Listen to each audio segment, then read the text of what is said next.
नमस्कार। आज हम लोग बीए थर्ड ईयर के हिंदी विषय के प्रथम प्रश्न पत्र आधुनिक काल पर बात करते हैं। सबसे पहले हिंदी साहित्य में आधुनिक काल का स्थान क्या रहा। जैसे कि आचार्य रामचंद्र शुक्ल ने हिंदी साहित्य के काल का निर्धारण किया, उसमें चौथा जो अंतिम सोपान है वो आधुनिक काल है, जो 1900 से प्रारंभ होता है और लगातार वर्तमान तक चल रहा है, आगे भी चलता है। गाइस, ये वो समय था जब रीति काल से हम लोग मुक्त हो रहे थे। रीति काल की इतिवृत्तात्मकता तथा प्रदर्शन प्रियता से हम मुक्त हो रहे थे। अलंकार प्रियता, रस आदि वगैरह से सब हम मुक्त हो रहे थे, क्योंकि अब जो समय था वो यथार्थ का समय था। ये जो समय था ये इन सारी आदर्शवादिता से मुक्त होने का समय था। तो आधुनिक काल में आकर हम उन सारी पुरातन चीज़ों से मुक्त होने की ओर अग्रसर हो चुके थे। 1850 के लगभग ये प्रवृत्तियाँ ये प्रारंभ हो चुकी थी आधुनिकता की ओर बढ़ने की। और इसी समय में यही वो समय रहा जब भारत में राजनीतिक उथल पुथल हो रही थी, राजनीतिक परिवर्तन भी हो रहे थे, बहुत सारे राजनीतिक चेंजेस हो रहे थे। स्वतंत्रता आंदोलन प्रारंभ हो गया था। सामाजिक जो रूढ़ियाँ थी उनका विरोध होने लगा था। विभिन्न समाजों के, नए समाजों की स्थापना होने लगी थी। आर्य समाज, ब्रह्म समाज आदि बहुत सारे ऐसे समाज हो गए थे। ऐसे समय बहुत सारे विचारकों ने जन्म लेना शुरू कर दिया था। आचार्य दयानंद सरस्वती, स्वामी विवेकानंद, रामकृष्ण परमहंस जैसे विचारकों ने अपने विचार अब खुले में प्रस्तुत करने शुरू कर दिए थे। यानी और कहीं ना कहीं गांधी जी का जो आंदोलन था, गांधी जी का जो विचार था, वो भी मुखरता के साथ अब जनता के सामने आने लगा था और जनता उसे स्वीकार करने लगी थी। यानी हम पुरानी सारी चीज़ों से बाहर निकलकर और नए तरीके से अपने जीवन को देखने लगे थे। तो ये जो समय रहा, जिस समय में सामाजिक, राजनीतिक, आर्थिक और धार्मिक चारों बिंदुओं पर एक साथ परिवर्तन का जो एक जुनून सा चढ़ा हुआ था, मान्यताओं, पुरानी मान्यताओं को हम अब मानने को कि उसकी जो कठोरता थी उसको मानने को हम बाध्य नहीं रह गए थे। अब हम तर्क के आधार पर जो सोचने लगे थे, ये आधुनिकता की ओर बढ़ने का एक सीधा सीधा रास्ता दिखाई दे रहा था। अब प्रश्न पैदा होता है कि आधुनिकता के इस समय में जब हम हर तरफ परिवर्तन चाह रहे थे और सबसे पहले तो हम गुलामी से मुक्त होना चाह रहे थे। आज तक हम दास्ता में जीते आ रहे थे, रीति काल तक हम दास्ता में जीते आ रहे थे। कभी मुगलों की, कभी राजपूतों की, कभी किसी की रास्ता हमारे, और फिर फाइनली अंग्रेजों की रास्ता। 700 साल से लगातार हम दास प्रवृत्ति में जीते आ रहे थे। तो इससे मुक्त होने की ओर अब भारतीय जनमानस ने कदम बढ़ा दिया था और उसे ये भी समझ में आ गया था कि अब इससे मुक्त होना है तो उसके लिए एक हथियार की आवश्यकता पड़ेगी। और वो हथियार जो रहा हमारे पास, वो रहा हमारी कलम। कलम तलवार से ज़्यादा गहरा घाव करती है, इसलिए हमने उस कलम को अपना हथियार बनाया। हमारे जो साहित्यकार थे उन्होंने अपने साहित्य की विधाएं बदली, विचारधाराएं बदली, सोच बदली, लेखन का तरीका बदला। क्योंकि पुरानी जो हमारी विचारधारा थी, पुराना जो हमारा तरीका था, वो केवल नक्षिक सौंदर्य, चर ऋतु वर्णन, अलंकार, रस आदि के इर्द गिर्द ही घूमता था, जिसमें यथार्थता नहीं थी। केवल एक मनोरंजन का साधन मात्र था या दमित कुंठाओं को शांत करने का एक माध्यम मात्र था। लिहाजा हमारे साहित्यकारों ने उससे पृथक होकर अब यथार्थ में अपनी कलम चलाने का निर्णय ले लिया था। तो ये जो समय रहा, ये एक जिसको हम कहते हैं संधि काल रहा कि हम एक से मुक्त होकर दूसरे की ओर बढ़ रहे हैं, और जो दूसरे की ओर बढ़ रहे हैं वो ज़्यादा शाश्वत है, ज़्यादा ठीक है। तो अंग्रेजों की इस शासन व्यवस्था में जो अर्थतंत्र जो बढ़ रहा, जो पूंजीवाद बढ़ रहा था, उस पूंजीवाद ने हमारे जो समाज की जो खाइयाँ थी उसको और बढ़ा दिया था। हमारा समाज बेरोजगारी की ओर बढ़ने लगा था। हमारे कुटीर उद्योग सब बंद हो गए थे। अंग्रेजों ने कच्चा माल लेकर तैयार माल हमारे ऊपर आरोपित करना प्रारंभ कर दिया था। बेरोजगारी की पराकाष्ठा थी। तो ऐसी स्थिति में सबसे पहली चोट पेट पर लगती है। तो पेट पर जब चोट लगी तो हमने हाथ पैर हिलाने प्रारंभ किए, विचार करना प्रारंभ किया और उसी दौर में हम आगे बढ़ने लग गए। तो हम यहाँ से जो है, और इसको लेकर जो हिंदी साहित्य में जो हलचल मची, उस हलचल वो जो थी वो एक तरीके से नए युग का अंकुर का प्रस्फुटन था। नए युग का अंकुर प्रस्फुटित हो रहा था और नए किसी भी युग में जब कोई विचार बदलता है तो वो साहित्य के रूप में सामने आता है। मैंने पिछले वीडियो में भी कहा था कि साहित्य समाज का दर्पण है। यहाँ पर भी साहित्य समाज का दर्पण है, यानी कि आज हम अपने विचारों को साहित्य के रूप में नए तरीके से प्रस्तुत करने की ओर आगे बढ़ रहे थे। उस समय के जो साहित्यकार थे जिन्होंने साहित्य को नई दिशा प्रदान की थी, उन्होंने विशेष रूप से दो बिंदुओं पर सबसे पहले काम करना प्रारंभ किया। पहला तो था कि जो एक पारंपरिक विधा चली आ रही है साहित्य की, काव्य विधा, उससे अलग हटकर अब एक ऐसी विधा को जन्म दिया जाए जो सीधे सीधे जनमानस पे की समझ में आ सके, संवाद का एक माध्यम बन सके, और वो थी गद्य विधा। गद्य विधा का जन्म हुआ, गद्य लेखन प्रारंभ हुआ, और ये वो विधा थी जिसमें बहुत अधिक सोचने समझने की आवश्यकता नहीं थी। सीधे इधर पढ़ा, इधर सुना और वो आपकी समझ में आया और हम उस पर संवाद भी कर सकते थे।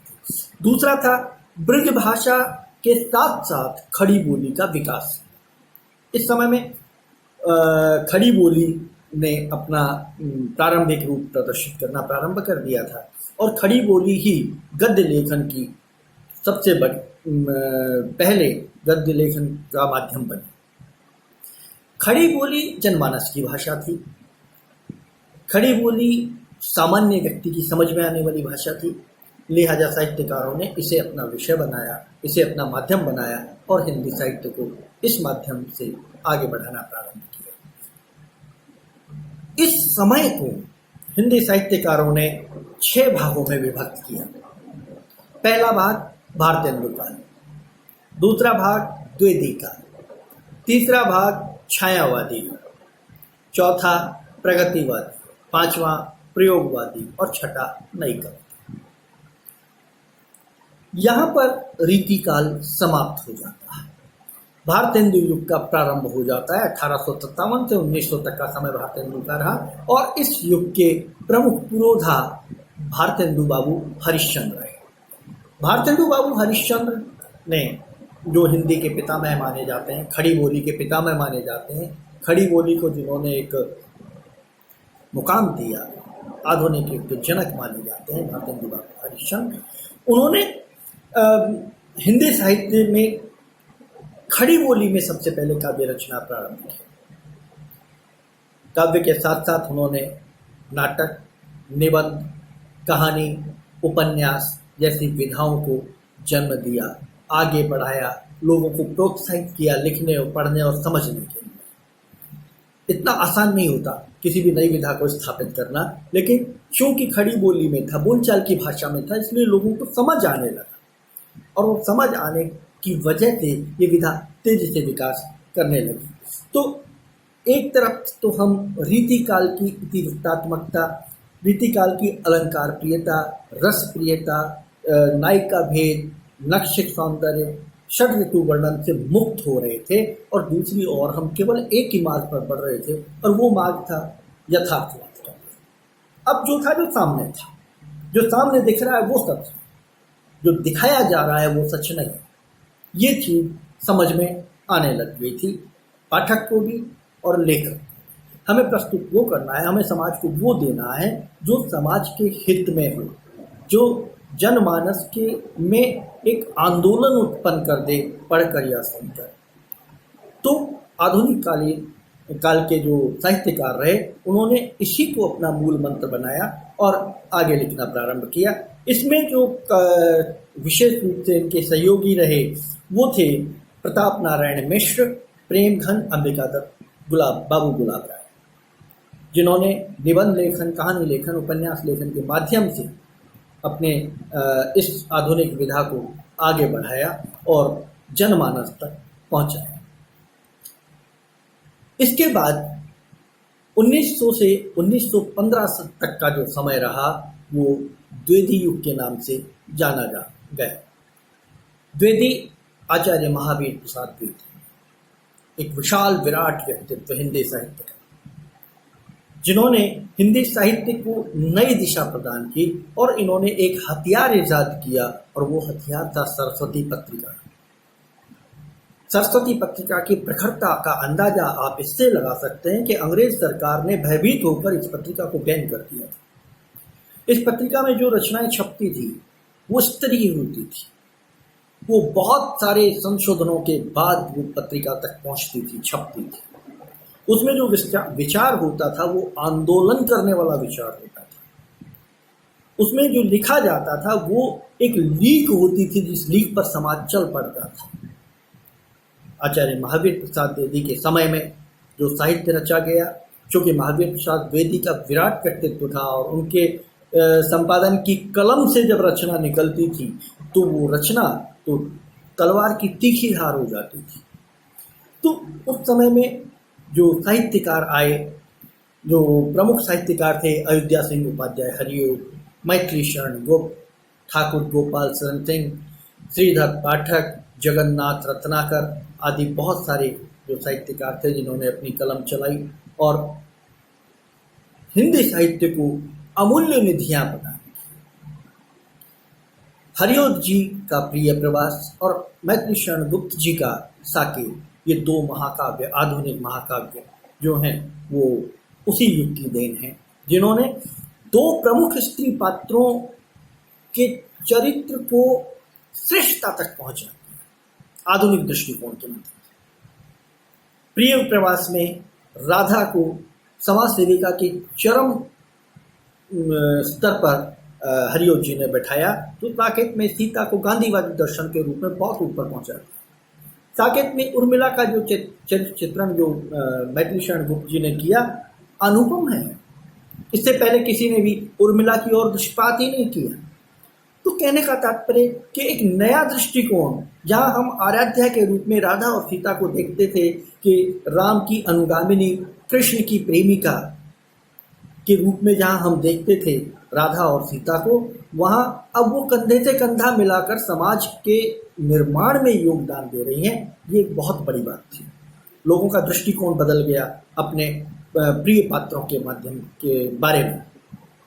तो इस समय में दृष्टिकोण बदलना ही उस समय के साहित्यकारों का मुख्य लक्ष्य था कि एक बार जो स्थापित विचारधाराएं हैं उनसे बाहर निकलकर अगर हम सोचेंगे तो हम तरक्की के मार्ग पर ज़्यादा आगे बढ़ेंगे। क्योंकि भारतेंदु बाबू खड़ी बोली में लेखन प्रारंभ कर चुके थे, आचार्य महावीर प्रसाद द्विवेदी ने उसी लेखन की विधा को उसी खड़ी बोली में आगे बढ़ाया और वो इतना सफल प्रयोग रहा कि हिंदी साहित्य अब जन जन तक पहुंचने लगा था।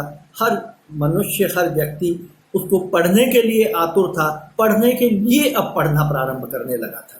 तो ये युग एक जन चेतना का युग था, राष्ट्र प्रेम का युग था, राष्ट्रोत्थान का युग था और सामान्य मानवता की अभिवृद्धि, आदर्शवादिता का युग था, जिसमें हम पुरातन सारी परंपराओं से मुक्त होकर नए सिरे से सोचना हमने प्रारंभ कर दिया था। इस युग में जो विशेष बात रही कि सभी लेखकों का मूल उद्देश्य केवल एक ही था और वह था कि हम किसी न किसी तरह इस हथियार के माध्यम से, साहित्य के इस हथियार के माध्यम से अब जन चेतना जागृत कर सकें, हम अपने लोगों तक पहुंच सकें, अपने लोगों को जागृत कर सकें और धीरे धीरे हम आज़ादी की ओर बढ़ सकें। तो जैसे कि हमने पहले भी वीडियो में कहा है कि साहित्य समाज का दर्पण होता है और साहित्य एक इतना बड़ा हथियार होता है जो आप परिवर्तन करता है। और हमेशा आप विश्व के इतिहास को उठाकर देखिए, जिस संस्कृति में परिवर्तन हुए हैं उस संस्कृति में तलवार से परिवर्तन नहीं हुआ, परिवर्तन हमेशा साहित्य से हुआ। इस चीज़ को हमारे साहित्यकारों ने स्वीकार किया और उस हथियार को लेकर परिवर्तन प्रारंभ किया।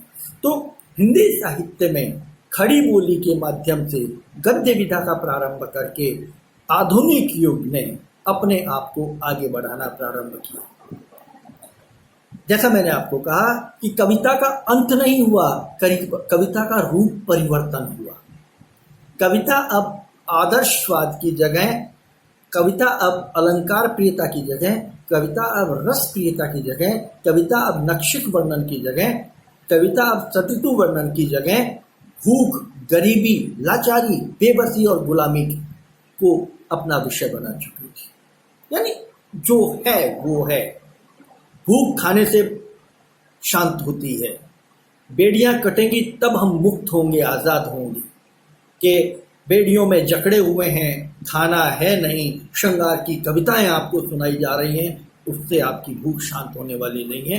तो वो समय व्यतीत हो चुका था और अब हम आगे बढ़ चुके थे आधुनिक युग की और हम बाह्य रूप से ही नहीं, आंतरिक रूप से भी आधुनिक हो रहे थे। धीरे धीरे हम निरंतर विकास की ओर बढ़ना चाहते थे। इस कदम को आगे बढ़ाया छायावाद। छायावाद पर हम अगले वीडियो में बात करेंगे और इसके बाद के जितने भी पायदान हैं उन पे भी हम बात करेंगे। तो एक सबसे पहली बात, विशेष बात यह है कि आधुनिक युग को हम एक छोटी सी परिभाषा में बांध सकते हैं कि आधुनिक वह है जो अपनी भाषा के माध्यम से अपने विचारों की उन्मुक्त होकर जो प्रस्तुति की गई है वो आधुनिक युग का साहित्य है और वही आधुनिक युग है। इसके साथ ही हम यहाँ विराम देते हैं। अगले वीडियो में हम छायावाद और उसके बाद के वादों पर विचार करेंगे। नमस्कार।